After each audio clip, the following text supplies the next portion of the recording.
यस्य क्षितिरक्षिणः कथां निपीय, यस्य क्षितिरक्षिणः कथां निपीय, यस्य जिस क्षितिरक्षिणः, जिस राजा की, क्षितिरक्षिणः राजा की, कथां निपीय, कथा को मान कर, यद्यपि कथा जो है वह श्रवण का विषय है, लेकिन जब उसको आप बहुत तल्लीनता से जब आप सुनते हैं तो वहां पर जब उसके अतिशय में आप रहते हैं, उसमें बिल्कुल मग्न आप होते हैं, तो उसको निपीय शब्द कहा है कवि ने। तो जिस राजा की कथा को निपीय पान करके, बुधाः सुधाम अपि यथा न आद्रियन्ते, ये जो विद्वान लोग हैं,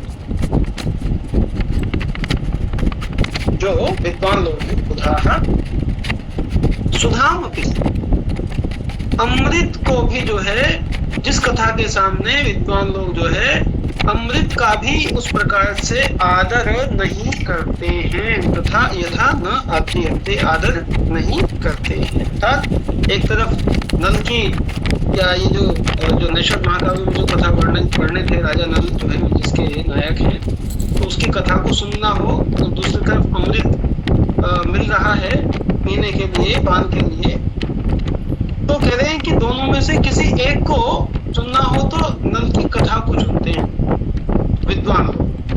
बुधाः सुधाम अपि यथा न आद्रियन्ते सितत् छत्रित कीर्तिमण्डलः, तो कह रहे हैं कि सितत् छत्रित कीर्तिमण्डलः, कि जो श्वेत सितत् छत्रित, श्वेत छत्र रूपी कीर्तिमंडल है जिसके पास, तो यहाँ जो कवि जो है वो क्या कर रही है कि जो श्वेत वर्ण की चीजें हैं, जैसे यश को श्वेत वर्ण से वो तुलना करेंगे, अपयश को कृष्ण वर्ण से, काले वर्ण से तुलना करेंगे। तो कह रही है कि सितत् छत्रित कीर्तिमंडल, ये महाराजा नल जो है उनका जो कीर्तिमंडल जो है वह जो है किस प्रकार का है, सफेद छत्र, श्वेत छत्र जैसे राजा के ऊपर ताना जाता है, ओढ़ाया जाता है उसके ऊपर चीजों को बचाने के लिए, वैसा ही जो है कीर्ति मंडल, कीर्ति रूपी, यश रूपी मंडल से जो है श्वेत छत्र जो है वहां बनाया हुआ है, जिसका सराशि राशि, महसाम राशि ही, महसाम सूर्य, महसाम सूर्य, तो सूर्य के समान जो है तेजस स्वरूप, महोज्वलः स नलासी, तो महसाम राशि ही सूर्य, तेज का जो समूह है सूर्य, उस सूर्य के समान तेजस्वी जो है वह राजा नल थे। तो यस्य क्षितिरक्षिणः कथां निपीय बुधाः सुधामपि यथा नाद्रियन्ते, तो जिस राजा की कथा का पान करके विद्वान लोग जो है अमृत को भी इस प्रकार से नहीं समझते हैं, उसका सम्मान नहीं करते हैं, ऐसा वह जो राजा जो नल है सितत् छत्रित कीर्तिमंडलः, जिस पर श्वेत छत्र रूपी कीर्तिमंडल जिसका पैदा हुआ है या जिसके ऊपर विराजमान है, ऐसा महसाम राशि तेज पुंज का जो समूह है, जो सूर्य है, उसके समान बहुत जलः अत्यंत तेजस्वी वह राजा नल।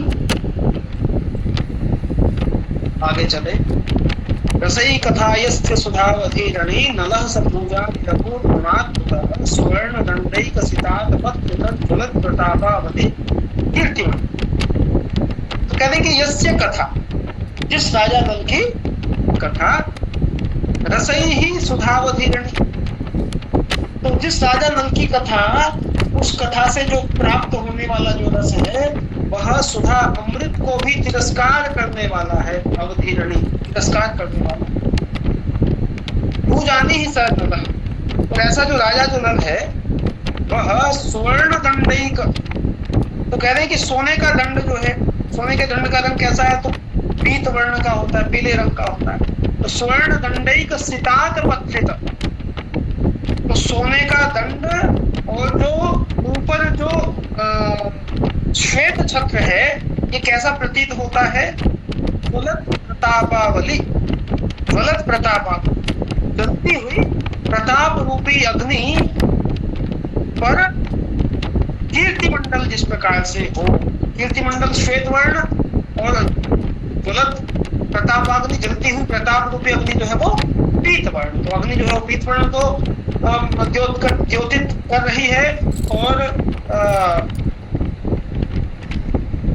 जो जो यश जो है वह श्वेत वर्ण को द्योतित कर रहा है। तो कह रहे हैं कि स्वर्ण दंडैक सितात पत्रित, इस स्वर्ण सोने के दंड, जो उस छत्र में जो सोने का दंड लगा हुआ है, उस स्वर्ण के दंड रूपी जो है जलती हुई प्रतापाग्नि जिसकी है, और उस पर जो श्वेत छत्र है उस तरह का जिसका यश चारों दिशाओं में फैला हुआ है, इस प्रकार का गुणाभूता, गुणों से युक्त जो है राजा नल वे। कहीं समझ में नहीं आए तो पूछते रहना साथ साथ ही।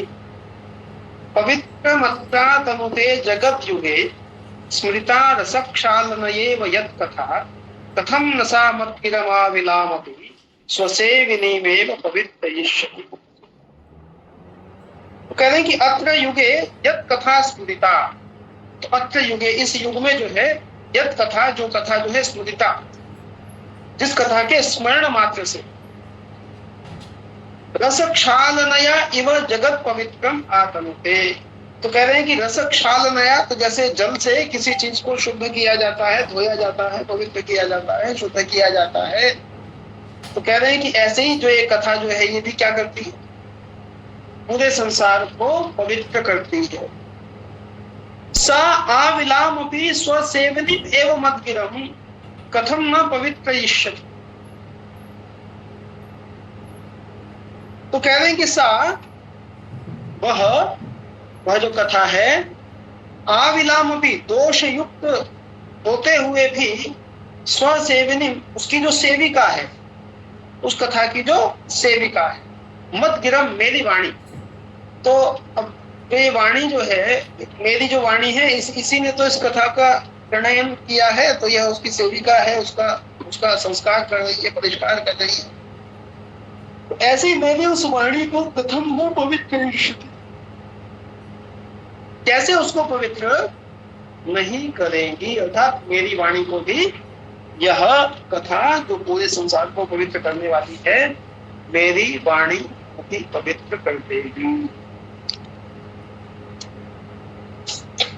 अधीति बोधाचरण प्रचारण दशाश्च तस्नः प्रणयन उपाधिभिः चतुर्दशत्वं कृतवान् कुतः स्वयं न वेद्मि विद्यासु चतुर्दश स्वयं।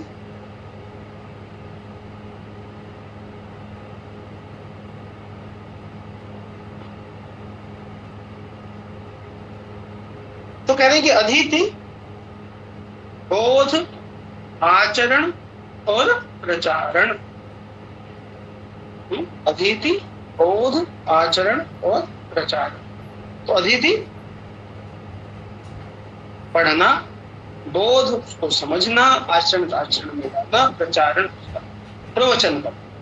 तो विद्या जो है उसके 4 चरण जो है वो बताए गए हैं। चतुर्भि प्रकारे विद्योपयुक्ता भवति आगम काले स्वाध्याय काले। 4 प्रकार से जो है विद्या उपयुक्त होती है, प्रासंगिक होती है, फलवती होती है, उसके 4 प्रकार, अधीति, बोध, आचरण।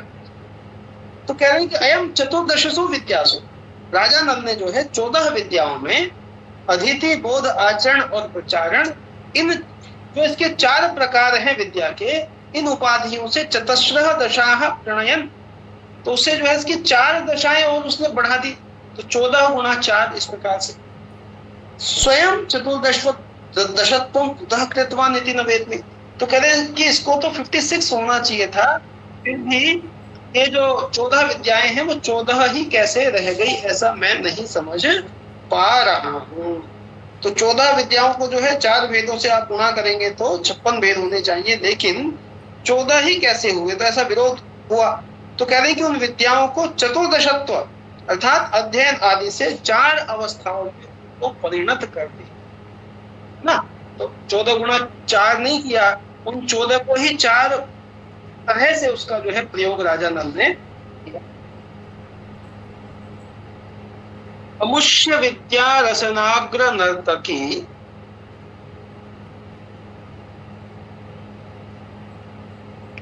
अमुष्य विद्या रसनाग्र नर्तकी त्रयीव नीतांग गुणेन विस्तरम् अगाहताष्टादशतां जिगीषया नवद्वयद्वीप पृथक् जयश्री। तो कह रहे हैं कि अमुष्य इसकी रसनाग्र नर्तकी विद्या, रसनाग्र नर्तकी, रसना अर्थात जिह्वा, तो जिह्वा के अग्रभाग पे नर्तकी नर्तन करने वाली जो विद्या है, राजा नल की जिह्वा के अग्रभाग पर जो नर्तन करने वाली विद्या है, अर्थात जिसको हमेशा विद्या कंठस्थ रहती है, उपस्थित रहती है, ऐसी वह तई इव अंग गुणेन विस्तरम नीता।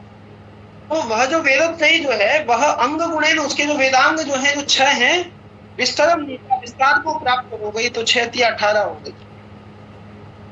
नवद्वयद्वीप पृथक् जयश्रिया, तो कह रहे हैं कि नवद्वयद्वीप, तो जो 18 द्वीप हैं, तो 18 द्वीप हैं, तो राजा नल ने जीते हुए हैं, जहां पर उसकी जयश्री, जय लक्ष्मी जहां पर शोभित हो रही है, ऐसा प्रतीत होता है। अष्टादशताम अगाहता, कि 18 द्वीपों की जय लक्ष्मी की बराबरी करने के लिए राजा नल की रसना के अग्रभाग पर नर्तन करने वाली विद्या भी स्वयं को 18 भागों में परिणत कर रही है।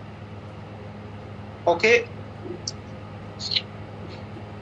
तो ये कवि का कहने का प्रकार है। दिगीश वृंदांश विभूति रीषिता दिशां सकाम प्रसभावरोधिनी बभार शास्त्राणि दिशम द्वयाधिकां निजत्य नेत्रावतरत्व बोधिकां। ये जो नैषद जो है ये आपका 2 यूनिट में विभक्त है। 2 यूनिट जो है इस पेपर में नैषद, और थोड़ा सा प्रौढ़ ग्रंथ है, थोड़ा कठिन ग्रंथ है ना, इसलिए पहले हम जो है नैषद की जो दोनों यूनिट है उन पर हम फोकस कर रहे हैं। उसके बाद फिर रघुवंश इत्यादि वो थोड़े सरल है, उसको देख लेंगे जो कक्षाओं से समय बचेगा। दिगीश वृंदांश विभूति, दिगीश वृंदांश विभूति, तो दिगीश वृंदांश विभूति, तो कह रहे हैं कि दिगीश दिशाओं का जो स्वामी है, दिशाओं का जो स्वामी है, राजा जो इंद्र है। वृंदांश विभूति, तो दिगीश वृंदांश विभूति, दिशाओं के राजा, इंद्र आदि दिशाओं के जो राजा हैं, जो दिक्पाल हैं, उनके वृंदांश विभूति, उनके अंश से उत्पन्न। दिशाम ईशिता, जो दिशाओं का स्वामी है। सह शास्त्राणी, वह जो है शास्त्रों को काम प्रसभावरोधिनी, काम प्रसभावरोधिनी, तो कामदेव के बल का जो है निराकरण करने के लिए, तो शास्त्रों का उपयोग जो है किस लिए करता है, कामदेव के बल का निराकरण करने के लिए।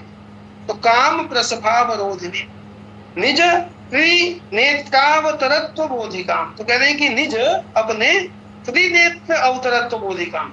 तो शास्त्र जो है वह राजा नल का जो है, राजा नल को जो है त्रिनेत्र अवतरत्व की तीसरा 3 नेत्रधारी के रूप में अवतार लिया है, ऐसा बोध कराता है शास्त्र। तो 2 आंखें तो हो गई जो हमारी आंखें हैं, और तीसरी आंख का काम क्या करता है, शास्त्र। तो 3 आंखें किसकी थी, तो भगवान शिव की जो है 3 आंखें, त्रिनेत्र धारी ऐसा उनको मानते हैं, और तीसरी आंख से उन्होंने कामदेव को भस्म किया था। तो जैसे शिव ने जो है तीसरे नेत्र से कामदेव को भस्म किया, ऐसे राजा नल जो है वह भी शास्त्र रूपी तीसरे नेत्र से कामदेव की शक्ति का अवरोध करते हैं, अपने ऊपर हावी नहीं होने देते। तो द्वयाधिकाम विषम बभार, तो कहने की राजा नल भी जो है वो द्वयाधिकाम, 2 से अधिक विषम आंखों को बभार धारण करते हैं, बभार धारण करते हैं।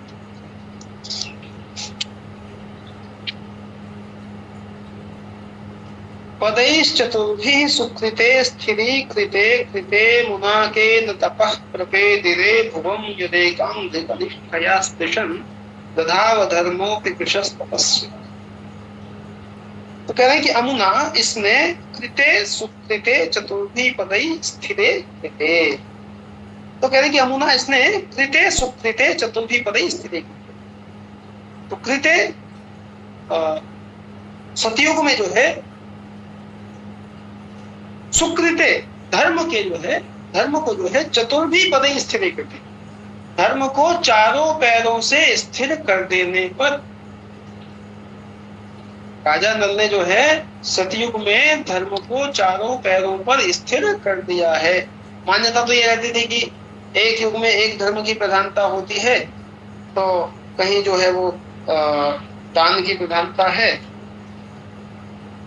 तपः परम कृते युगे, तृतीय युग में तपस्या इसको धर्म माना, त्रेता में ज्ञान को, द्वापर में यज्ञ को और कलयुग में दान। तो लेकिन इन चारों को ही राजा नल ने सतयुग में ही स्थिर कर दिया था, इन चारों पर धर्म को स्थिर कर दिया। के तपः न प्रपेदिरे, तो ऐसी स्थिति में कह रहे हैं कि ऐसा कौन है जिसने तपस्या करनी आरंभ नहीं कर दी।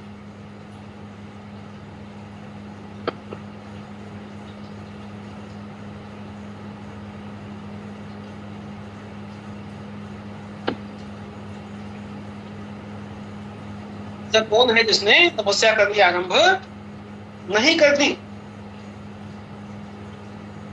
कह रहे हैं कि अधर्म अभी अंग्रिक निष्ठया, अधर्म भी जो है वह एक उंगली पर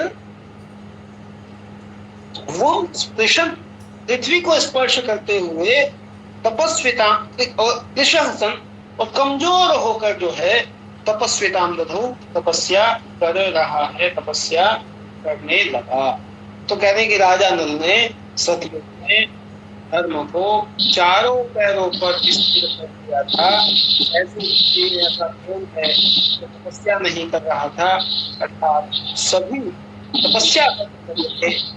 योग कर ले, आपने योग कर रहे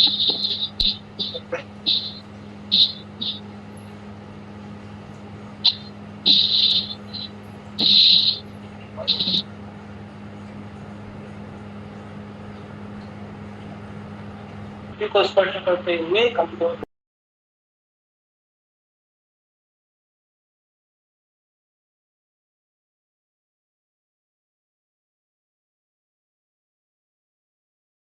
तदेव गत्वा पतितं सुधां बुधौ दधाति पंक्ति भवत् मुक्तां विधौ। तो कह रहे हैं कि अस्य यात्रासु, राजा नल की जो यात्राएं, जो सैन्य अभियान जो चलते थे, हैं बलोद्धतम, उसकी सेना के पैरों के चलने से जो उड़ रही है, उड़ी है।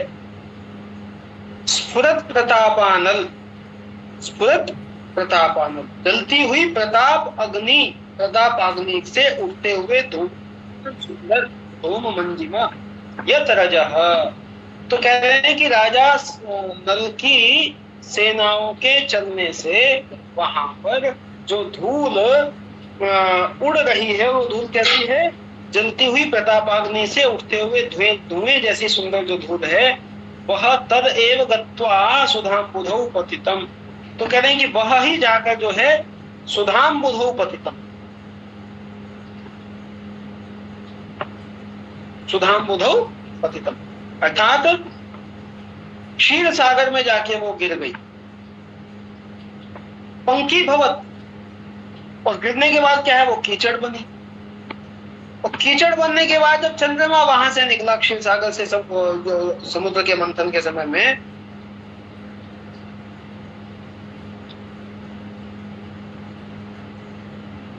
विधौ अंकताम दधाती, वह ही जो है विधौ इस चंद्रमा में जो है अंकताम दधाती, अंकताम दधाती,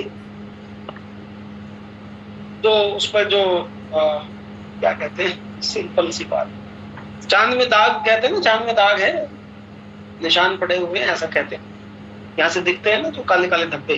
तो कह रहे हैं कि विधौ अंकताम दधाती, कि वह जो है ये कीचड़ ही है जो वहां पर चंद्रमा पर जो है दिखाई देता है, अर्थात राजा नल की सेनाओं के चलने से उठी हुई धूल से बना हुआ कीचड़ जो है वो भी चंद्रमा पर दिखाई देता है और पूरा संसार उसको देखता है और राजा नल के पराक्रम को याद करता है। आगे बात समझ में। स्फुरद्धनु निश्वनत धनाशुग प्रगल्भ वृष्टि व्ययितस्य संगरे निजस्य तेजः शिखिना परः शता वितेनुरंगारमिवा यशः परे।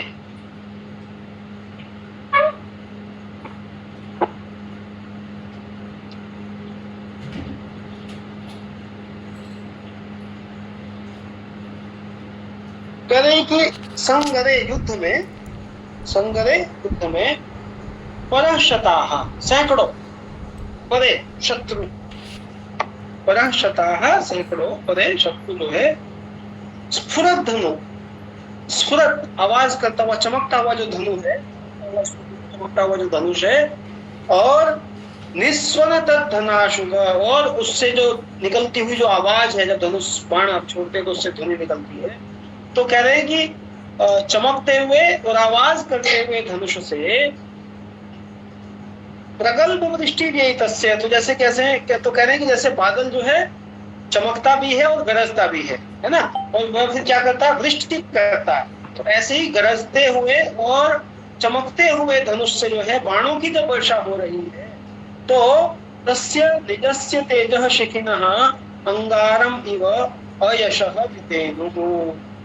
तो कह रहे हैं कि तस्य, उसके निजस्य तेजः शिखिनः, उसके जो है अपने तेज रूपी जो अग्नि है, जो प्रतापाग्नि है, वह अंगारम इव अयशः वितेनुः।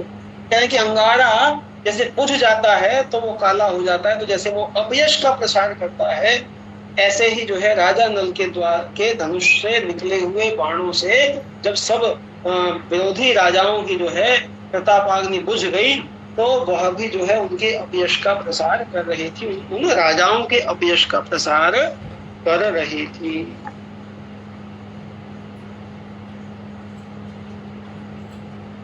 अनल्प दग्धारिपुरानलोज्ज्वलै निज प्रतापैर्वलयं ज्वलत् वह प्रदक्षिणीकृत्य जयाय सृष्टया रराज नीराजनया स राजघः।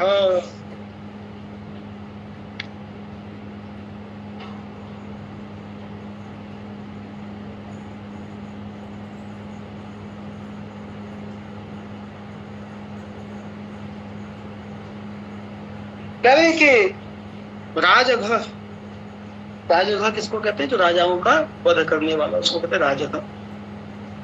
तो राजा नल ने अपने शत्रुओं का वध किया, इसलिए राजघ। तो राजाओं का वध किया इसलिए राजघ। राजघ सह अनल्प दग्धारि पुरा नलत्। तो अल्प होता है कम, अनल्प अधिक। अनल्प दग्ध बहुत अधिक मात्रा में जले हुए, अरिपुर शत्रु के जो नगर हैं, उनसे उठती हुई अनलोज्ज्वलई, उससे उठती जो आग की लपटें हैं, निज प्रतापई, अपने निज प्रताप से जो है, प्रतापाग्नि से जो वो वलयम प्रदक्षिणी कृत्य। तो कह रहे हैं कि जब सब वो नगर जला दिए तो वहां पर जो है भुवः वलयम, तो पृथ्वी के चारों तरफ जो अग्नि जल रही है, उससे ऐसा लग रहा है जैसे प्रदक्षिणी कृत्य, प्रदक्षिणा करके जो है जयाय सृष्टया नीराजनया रराज, कि जयाय जब कोई विजय होकर लौटता है तो आप देखते हैं उसकी आरती उतारी जाती है। तो आरती कैसे उतारते हैं, तो उसको थाल को दीपक इत्यादि जलाकर उसको गोल गोल घुमाते हैं। तो कहने की ऐसा लग रहा है जैसे पृथ्वी पर जो सभी नगर जो शत्रुओं के जलाए हैं, तो वो चारों तरफ से इस प्रकार से जल रहे हैं कि जैसे राजा नल की जो है वो आरती उतार रहे हों। विजय के पश्चात राजा नल की वो आरती उतार रहे हों। ठीक है। निवारितास्तेन महीतले अखिले निरीति भावं गमितेति वृष्टयः न तत्यजुर नूनमनन्य संशया प्रतीप भूपाल मृगी दृशां दिशः।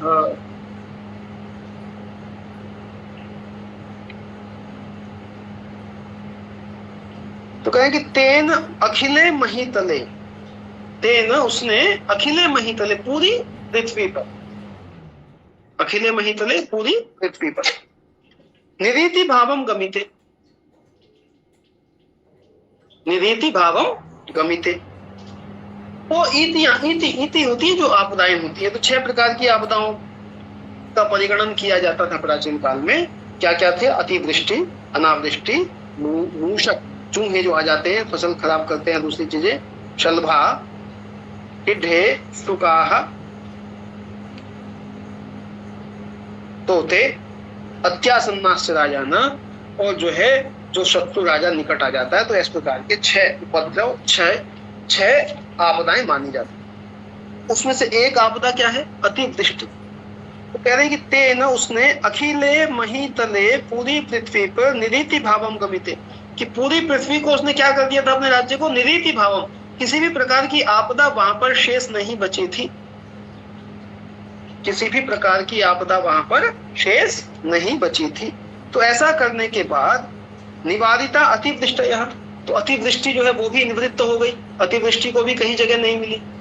तो अब जो है काव्य का पुट आप देखेंगे इसमें, अनन्य संश्रया। तो अतिवृष्टि जो है जब अनन्य संश्रया, जब उसको किसी प्रकार का कोई आश्रय नहीं मिला, ऐसी स्थिति में प्रतीप भूपाल मृगी दिशाम दिशम न तत्यजुहु। तो प्रतीप भूपाल, तो जो शत्रु जो राजा हैं, उन शत्रु राजाओं की जो मृगी दिशाम, हिरणी जैसी आंखों वाली जो उनकी स्त्रियां हैं, उन स्त्रियों के दिशम आंखों को न तत्यजुहु, छोड़ा नहीं। किसने?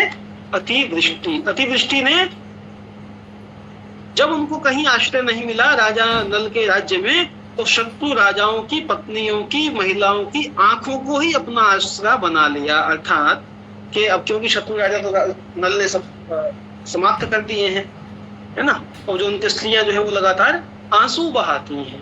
तो आंसू बहाती हैं, तो आंसू बहाने में जो है ऐसा लगता है कि अतिवृष्टि जो है उसने अपना स्थान उन आंखों को बना लिया है।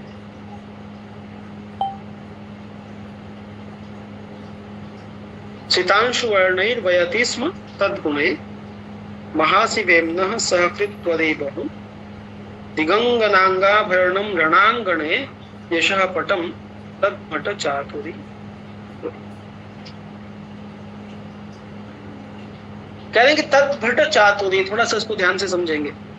ये सारे जो श्लोक है ना जो हम पढ़ रहे हैं, सारे के सारे ही श्लोक महत्वपूर्ण है। आपकी परीक्षा में इन सब में से निश्चित तौर पर आता है ना। फर्स्ट यूनिट आप करेंगे तो शुरू के 30 श्लोक, फर्स्ट यूनिट से शुरू के 30 कर लें, तो 30 में से निश्चित रूप से व्याख्या करने के लिए 1 या 2 तो आ जाता है। आपको 2 की व्याख्या करनी होती है तो 1 तो पक्का आ जाता है, 2 भी आ जाता है।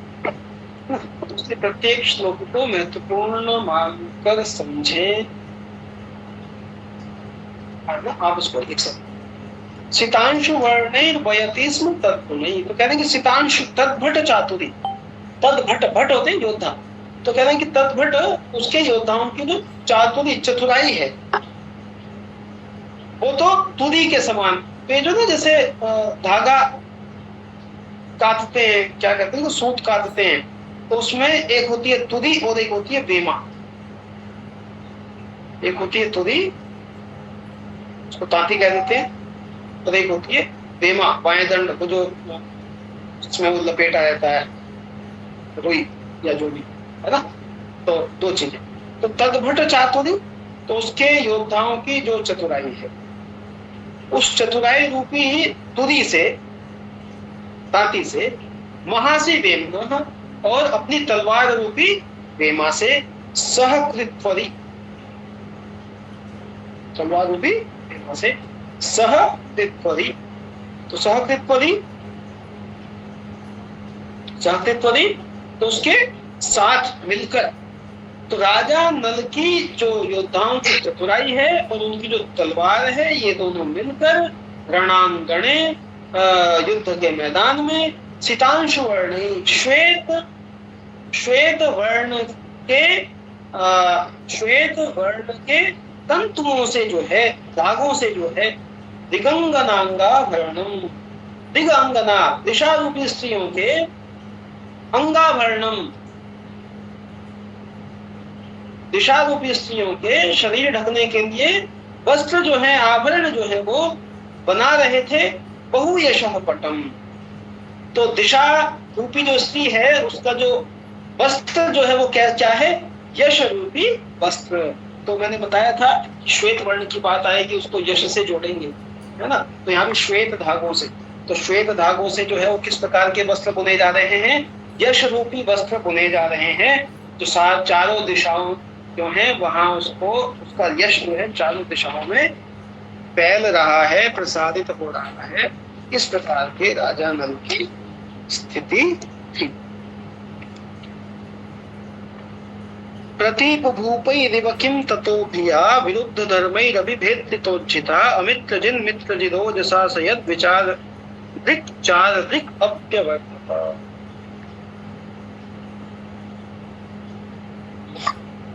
तो कह रहे कि प्रतीप भूपैः इव विरुद्ध धर्मैः अपि ततो भिया भेदिता उज्झिता। किं कह रहे कि विरोधी राजाओं ने,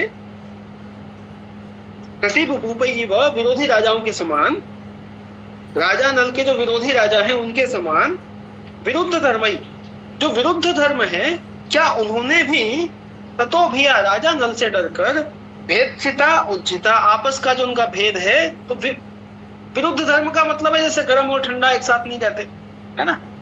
सांप और नेवला एक साथ, अही नकुलम उनका बैर है सृष्टि के आदि से। तो ऐसी बहुत सारी चीजें हैं जो प्रकाश और अंधकार एक साथ नहीं दिखे, विरुद्ध धर्म। तो कह रहे कि क्या विरुद्ध धर्म ने भी जो है आपस का भेद जो है वो छोड़ दिया है क्या, अर्थात एक साथ रहने लग गए हैं क्या। यत्स अमित्रजित, कि राजा नल जो है अमित्रजित, अमित्रजित होते हुए भी जो है वो क्या है, मित्रजित हो गया है। तो अमित्रजित होते हुए भी मित्रजित कैसे हो गया, तो कह रहे कि अमित्रजित का मतलब है शत्रुओं को जीतने वाला, और मित्रजित का मतलब है सूर्य को जीतने वाला। अमित्रजित भी है राजा नल और मित्रजित भी है, क्योंकि सूर्य को अपने प्रताप, अपने तेज से सूर्य को भी जीत रहा है। विचारद्रिक अभी चारद्रिक अवर्तत, और विचारद्रिक होते हुए भी चारद्रिक है। विचारद्रिक का मतलब, तो कह रहे हैं कि चारों से रहित होते हुए, तो कह रहे हैं कि चार से रहित तो नहीं है, फिर चारद्रिक कैसे माना जाएगा।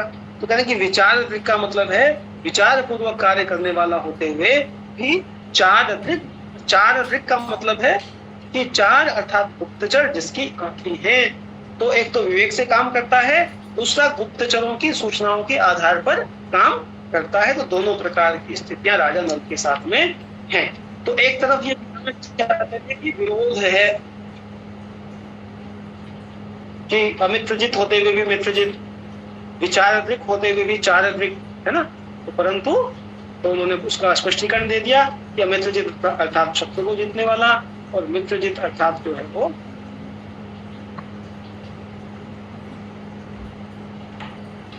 सूर्य को अपने तेज से जीतने वाला।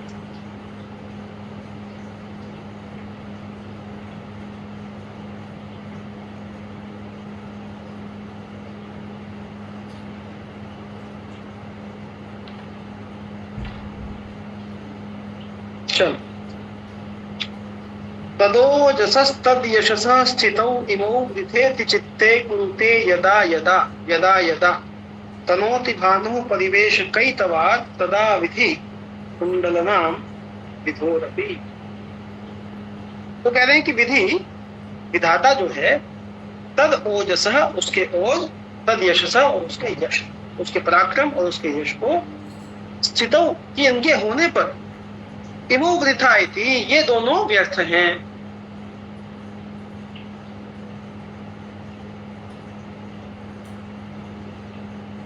कौन कौन कौन व्यर्थ हैं? चंद्रमा और सूर्य। यदा यदा चित्ते कुरुते, जब जब विधाता के मन में ये बात आती है कि राजा नल के ओज, राजा नल के यश के होने से ये दोनों व्यर्थ हैं, तदा परिवेश कैतवात् भानोः विधो अपि कुंडलनाम। तो कहेंगे तब जो है परिवेश कैतवात्, परिवेश कहितवाद। तो उनके चारों तरफ जो है परिवेश कहितवाद, उसके चारों तरफ घेरा बनाने के छल से जो है वह भानो विदो भी ललनाम तनोती, उनकी भी व्यर्थता को जो है वो प्रदर्शित करते हैं। जैसे कई बार आप देखते हैं ना चंद्रमा के चारों तरफ कोई घेरा सा दिखाई देता है, सूर्य के चारों तरफ कोई घेरा सा दिखाई देता है, तो उसको कवि ने इस प्रकार से जोड़ दिया अपनी बात को कहने।